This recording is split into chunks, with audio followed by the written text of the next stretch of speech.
હવે વાક્ય 96. એથી પ્રતિભાવવાળું વર્તન જ્યાં મચી રહ્યું છે તે ઘર આપણી કટાક્ષ દ્રષ્ટિની રેખા છે. એથી પ્રતિભાવવાળું વર્તન જ્યાં મચી રહ્યું તે ઘર આપણી કટાક્ષ દ્રષ્ટિની રેખા છે. એટલે ઉપરોક્ત આત્મસમાધિને પામવાના જે પ્રયત્નશીલ છે તે તો વંદનીય છે, માન્ય છે, પણ જે એથી વિપરીત વર્તન છે એવા પ્રતિભાવવાળા, વિપરીત ભાવવાળા એવા લોકોનું ઘર તે આપણી કટાક્ષ દ્રષ્ટિની રેખા છે. એટલે એના પ્રત્યે કટાક્ષ દ્રષ્ટિ કરવા યોગ્ય છે, હે બુદ્ધિ કરવા યોગ્ય છે.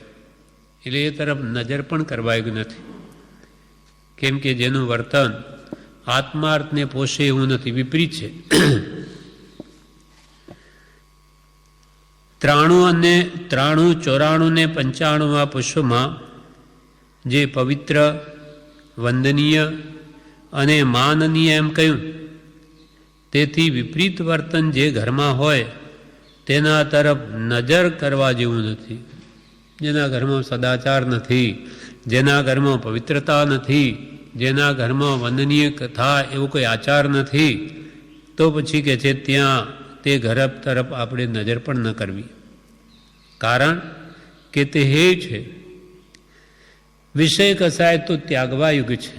એમાં જેનું પ્રવર્તન હોય તે ઘર તરફ આપણી કટાક્ષ દ્રષ્ટિ રાખવી. અને ઉપરના 3 પુષ્પોમાં જણાવેલું તે ઉપાદેય છે. જેવા થવું હોય તેવો સંગ કરવો. આપણે કેવા થવું છે તો કે એવા મહાપુરુષો જેને ઘેર ક્લેશ વગરનો આવા દિવસો ગયા એવા થવું છે, તો આપણે તેવાનો સંગ કરવો. જેવા થવું હોય તેવો સંગ કરવો. જેને જેવો સંગ તેવો રંગ બેસે છે. જેવો સંગ તેવો રંગ. એટલે આપણે ઉત્તમ સજ્જન પુરુષોની સંગતિ કરીએ તો આપણે પણ તેવા ગુણો વાળા થઈએ. અને એથી વિપરીત પ્રતિભાવવાળું જેનું વર્તન હોય ત્યાં કે છે આપણે નજર પણ ન કરવી. હોય જગત જીવે કર્માધીના અચરીજ કછું ન લીના આપ સ્વભાવ મારે અબધું સદા મગન મને.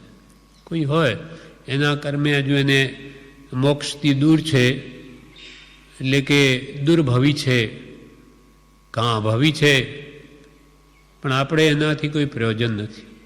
જે વડે આપણા આત્માની ઉન્નતિ ન થાય તેથી દૂર રહેવું. તેની નિંદા પણ ન કરવી, કેમ કે એ જીવ પણ કર્મને આધીન છે. ઉપેક્ષા ભાવ રાખવો અથવા મધ્યસ્થ ભાવના રાખવી. એથી પ્રતિભાવવાળું વર્તન જ્યાં મચી રહ્યું છે તે ઘર આપણી કટાક્ષ દ્રષ્ટિની રેખા છે. આ 96મું વાક્ય પૂરું થયું.